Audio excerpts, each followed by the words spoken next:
Welcome to Otherworld. I'm your host, Jack Wagner.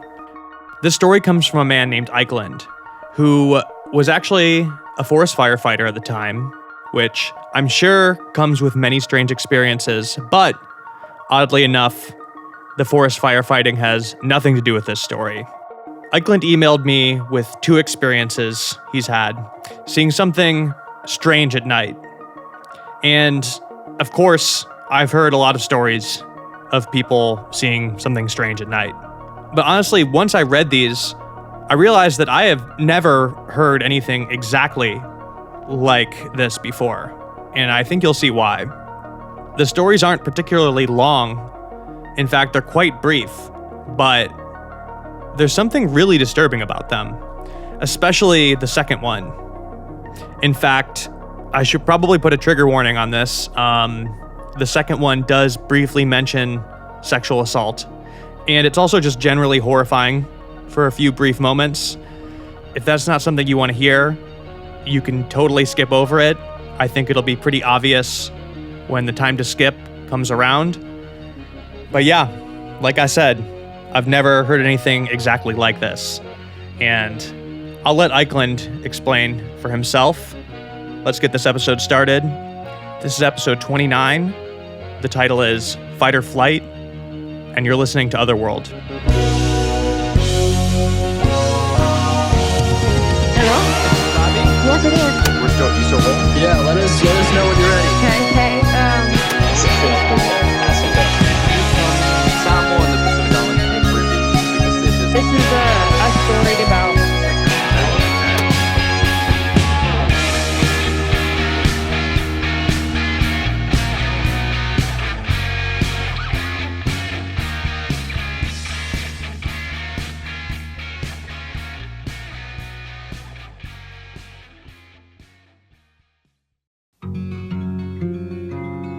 So my name is Ike.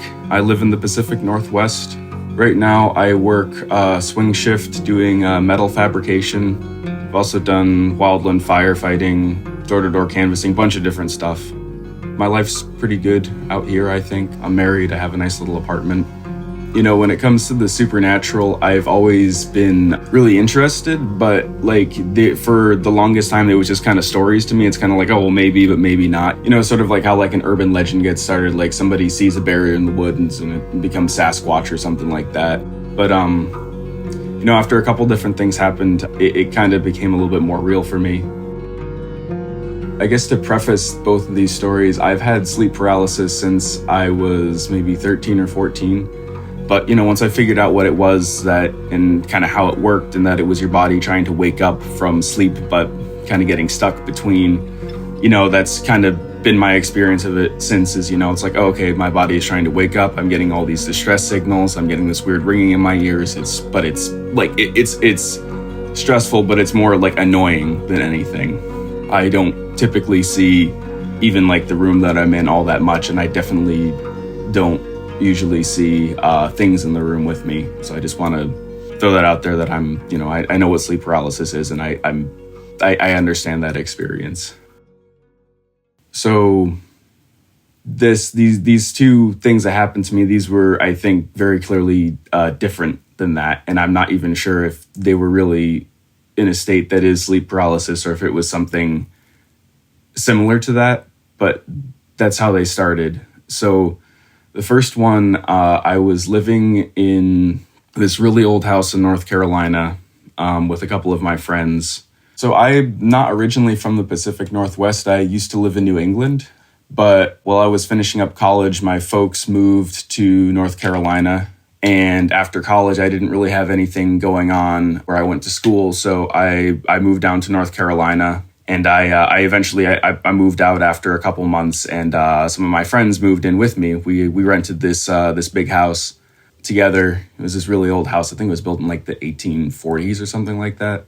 Really weird place. I think at the time, actually, I had a lot going on. I was actually under a lot of stress at the time because I was working 2 different part-time jobs and also going to trade school at the same time. So I had a very busy schedule. I wasn't really getting a lot of sleep.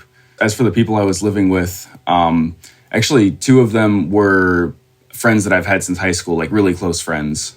Anyway, at the time, I was, under a lot of stress. So the way that my room was set up was that my bed was set up where it was facing a window, and then directly behind my bed was just maybe 10 feet of space of the room, and then there's the door to John's room. I had been having sleep paralysis, again, because of, like I've mentioned, stress issues, sleep issues, for a little bit. So it wasn't that unusual for me that this particular night to kind of wake up into sleep paralysis. And I was like, oh, well, here we go again. This was different because I was able to actually make out the room that I was in, not perfectly clearly, but it was kind of like everything was really blurry. It almost sort of seemed like there was trails to everything, but I could see the room, and I was looking straight at the window, and I start to see this black smoke start to pour in from the crack between where the window unit air conditioner is and the window, and it starts to pour onto the ground like it can move on its own. It's not like campfire smoke or something like that. It's like thick black smoke, and it starts to pour and it starts to collect into this shape, and it eventually resolves into something that it's like human shape, but it was made out of thick black smoke. It wasn't really tall or really broad. It wasn't huge, like a really big person. It was maybe about average height, maybe a little bit stockier, but the head was a ram's head. I could see the horns of smoke curling on the sides of its head, and it looked like there were two coals where the eyes were. That's the coals were where the smoke was coming from, but you could see them blazing as the eyes. It just sort of collected from this smoke that was pouring into my room and was just sort of standing at my window, and it's in the room with me, across from my bed. When they talk about a flight or fight response, well, my response was to fight. I just remember thinking really hard in my head, you need to get up. It was really surprising to me that was my reaction, and that it worked, and that it didn't really fight back at all.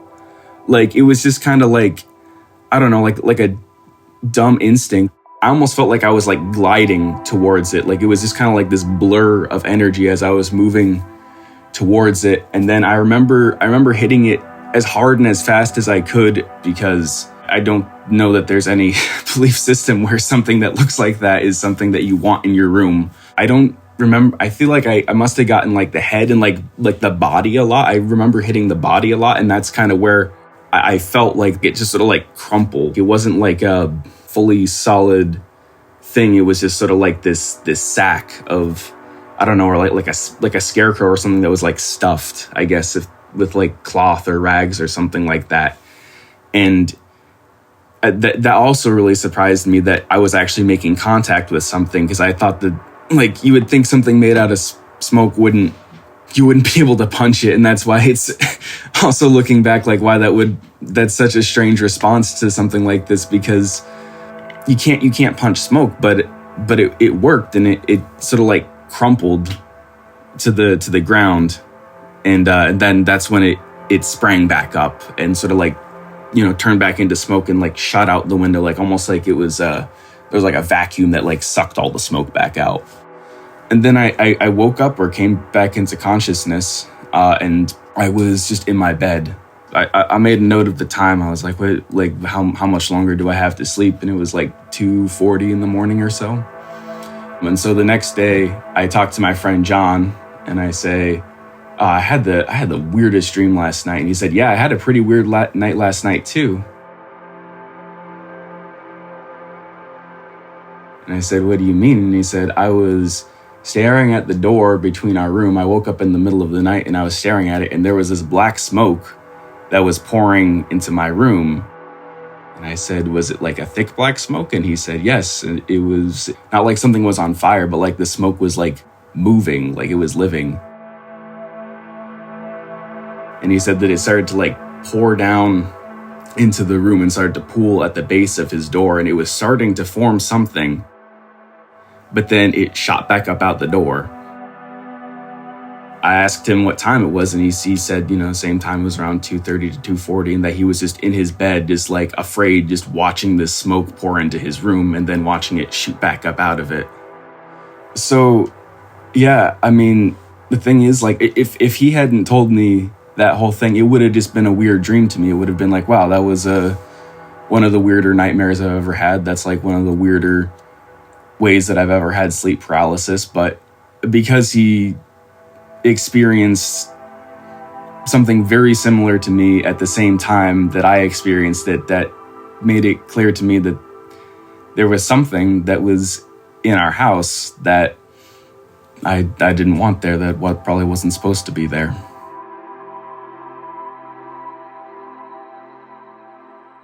It was really freaky, but there was also this sort of sense where, like, it left. I wanted it to leave, and I got it to leave, and that was kind of satisfying in a way. And yeah, I told some people about it because it was really crazy. But I just kind of moved on, and whenever somebody would tell me kind of a crazy story, I was maybe a little bit less skeptical. It kind of made more sense to me that something like this is possible, if not necessarily common. So, yeah, a few years passed, and I moved out to the Pacific Northwest where I live now. And at the time, it was also another very stressful time in my life. I think even more stressful. The girl that I was dating, who I later married and who I'm married to now, she tore her hamstring and needed surgery to reattach where the hamstring had torn. But it was also right in the middle of wildfire season, and I was working dispatch at the time, which meant that I was stuck at a desk for like somewhere between like 12 to 14 hours a day, back to back, dealing with calls and coordinating stuff. So she had to, stay with me where I was living, but I lived on the second floor of an apartment. So she obviously couldn't walk up that after the surgery. And so I asked the doctors if I could just carry her up the stairs to our room. I'd only have to do it the one time. And they said, no, that would also potentially damage the hamstring right after the surgery. Like it's really, sensitive, really delicate right after that. So I ended up having to get us a motel room, just like the cheapest motel room I could find that was on the first floor. So that way it would be easier to help her into the room and I wouldn't have to carry her. So after the surgery, I get us set up in the motel room. It's been a long day. I have to go to work the next day. I was only able to get one day off for the surgery. I fall asleep, and I'm having a completely unrelated dream, and all of a sudden it's like it gets interrupted. Typical, like, pretty vivid dream imagery going on, then all of a sudden everything goes black. And then I see this sort of like whitish, yellowy light. And out of this light steps this really bizarre looking thing. It looks like a part human, part bird, but it's like molting. So it's kind of like this, it's got this big beak and big watery eyes and kind of like a yellow tuft of feathers on its head, but the rest of it looks, like human shaped, but like kind of like the hands are shaped a little bit weird, like kind of like the fingers are too big. If you remember the covers to those Animorph books, right, where it shows there's like a person and they're partway between turning into a person and then like a tiger or something like that, and there's like the little like changes to their face and to their body. If you can imagine that the person at the start of this is like sort of this like schlubby, balding, middle-aged man, and what he's transforming to is like a molting cockatoo. There's not a lot of feathers. There's really just one big yellow tuft of feathers on the head where hair would normally be. It was sort of like big watery eyes. Like I remember the eyes being really watery, and like this big beak that takes up most of the face.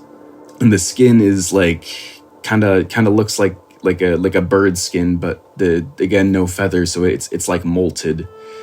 and kind of wrinkly, kind of saggy. The arms and the hands are kind of like thick, I guess, for sort of like they're like partway between being an arm and the everything kind of like melding together to become like a wing, basically. And I hear it start to like speak to me, but I don't see the beak move or anything, so it's like almost like telepathy, I guess. And it starts to tell me this story as it's like sort of like gliding closer and closer to me. And I'm sure you're going to put some sort of disclaimer in this episode about this, because it gets very real and very disturbing. So it says that when it was young, it went to a movie theater and it sat next to something that it thought was a kid like itself, but it was actually like a dwarf, like a little person, and that the dwarf had molested them, basically. And as they said that, I felt the hand like grab my penis, and it said, "And that's the reason I am the way I am now." Then I wake up, and my wife kind of has like stirred next to me, and I'm like really freaked out, because that's like a really gross, upsetting dream. Yeah, that's not something you really want to think about ever. And it just sort of like showed up and interrupted the middle of my dream. But like I said, I had noticed that my wife had stirred, and so I thought, maybe she accidentally like groped me in the night, like in her sleep or something like that. And it's something that happens when you're in a relationship sometimes. I don't know. So the next day I asked her, like, did you like in the middle of the night like reach out and touch me? And she said no, but I think we were both sort of woken up around the same time. And I was like, yeah, I woke up and you were up too. And she said, I woke up because there was something in our room.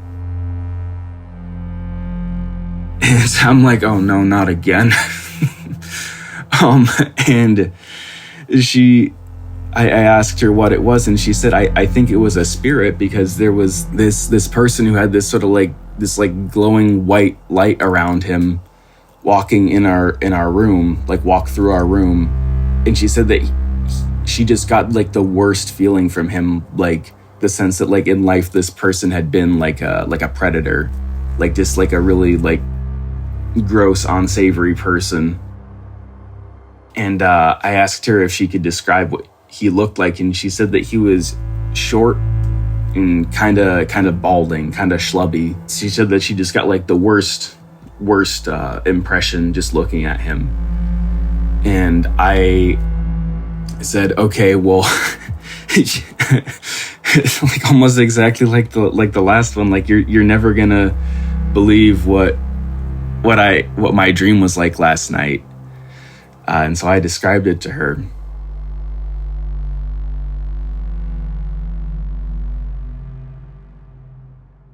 It was really upsetting. It was a lot more upsetting than the first one, because in the first one, it's just like, okay, well, this is something, just like supernatural. Like maybe, I mean, I don't want to say, I mean, it sounds kind of demonic when you describe it, but it's like, I can like wrap my head around something like that as just something like that's something outside of our world that kind of like stepped in for a second and then, or like that I was able to see for a second and then was gone. And I wanted it gone and it left. But this thing, I was like completely paralyzed. Like I couldn't do anything like while it like basically assaulted me. And it told me this really upsetting story. Like I couldn't get it to leave. And it was also so much closer to Earth, to like an actual part of somebody's life. Like that's what it sounded like, was somebody telling me part of their life. Yeah. And I couldn't get it to leave. So yeah, that was, so the first story I've told people about, but I don't really tell people about the second story so much, just because of like almost, I think that aside from my wife and maybe one or two other people, like this is the only time that I've ever really told that story out loud.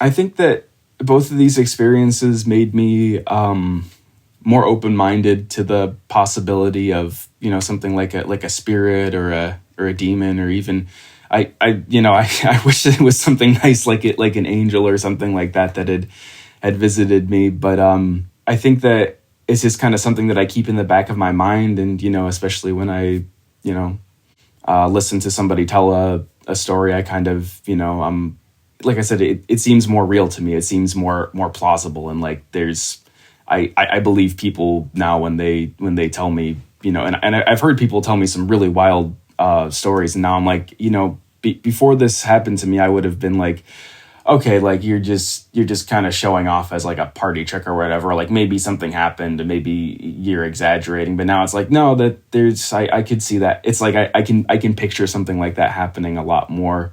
But again, this is not like my day-to-day life. Like people's lives typically aren't, run by apparitions and premonitions and stuff like that. That's not really who I interact with. That's not really what my life is like. So it's just kind of something that I keep in the back of my mind. After this happened, though, I did, try to spend some time researching more about sleep paralysis and trying to wrap my head around what happened. And I think the closest that I can think of is, so what I've read is that sleep paralysis is in some ways similar to lucid dreaming, right? So it's a state that your brain is in where your brain waves are different. And I think that something about being in that state allowed me to see those things that were in the room with me, right? And so my wife and my friend, like, they were just able to see it by virtue of being awake. Like, for whatever reason, they were just able to see that. But for me, I have to be in that half asleep, half awake, altered state, basically. And then I'm able to see those apparitions, whatever you want to call them. That's the closest I can figure out. It hasn't happened since. I hope if it happens again, it's something nice that wants to come and give me some nice advice, or maybe tell me I'm doing a good job or something like that, and not something that's out to terrify and harass me. I think that would be a nice change of pace.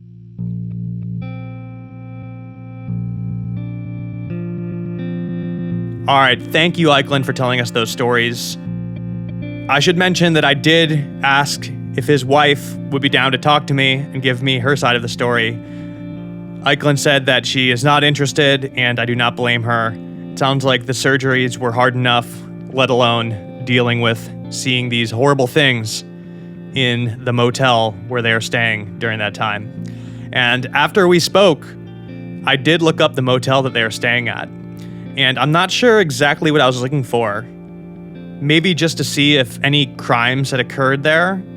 And after a quick glance, I realized that I'm pretty sure many crimes have occurred at this motel and probably continue to occur at the motel to this day. In fact, based on the vibes, I would say that there's probably crimes occurring as I'm recording this right now. Probably not a super fun place to stay in the first place, not to mention the fact that you're seeing something completely terrifying in the middle of the night. I'm not here to categorize or diagnose the things that happen to the people in these stories.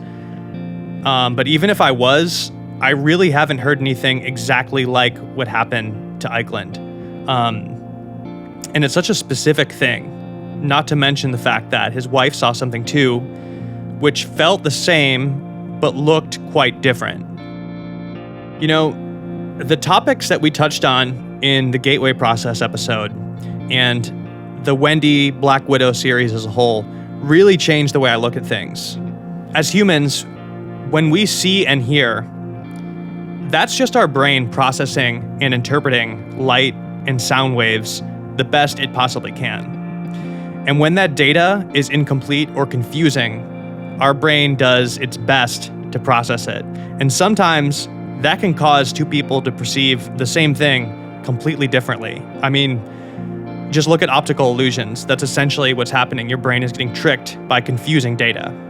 And so, if it is possible for us to briefly perceive something that we normally can't, I'd imagine our brains would be working overtime to try to make sense of it. And the results would probably be quite strange. They might vary greatly from person to person. So, when I hear a story like Eikeland and his wife seeing two very different visual images, but getting the same meaning from them both, I find that very interesting, especially after noticing some of the patterns in the episodes that I've made on this show. Very interesting. So thank you, Eikeland, for telling us that story. By the way, it sounds like you kicked that first thing's ass pretty bad. So I doubt he's coming back anytime soon, and I'm very grateful for that. Very funny detail, and I do love to hear that. I hope that if I ever see something similar in my room and that fight or flight instincts kicks in, I hope that I am brave enough to get up and fight the same way you did. So thank you so much once again for telling us that story, and thank you for listening. This has been episode 29. The title is Fight or Flight, and you've been listening to Otherworld. Otherworld is executive produced and hosted by myself, Jack Wagner. Our theme song is by Coberman. The soundtrack of this episode is by Juice Jackal and North Americans. Editing for this episode by Theo Krantz. Engineering by Theo Schaefer. We got both Theos on this one. The artwork for our show is by Cul-de-sac Studios. This is an independent show, so please show us your support by subscribing, leaving a 5-star review, and telling your friends. If you want to support this show and get bonus episodes, you can do that on our Patreon. That's patreon.com/otherworld. We have a lot of good stuff up there right now. The Discord is live. I highly suggest you get back there. Patreon.com/otherworld. If you want to follow us on social media, we're at OtherworldPod on Instagram and Twitter. Also, if you or somebody you know has experienced something paranormal, supernatural, or unexplained, you could send us that story at stories@otherworldpod.com.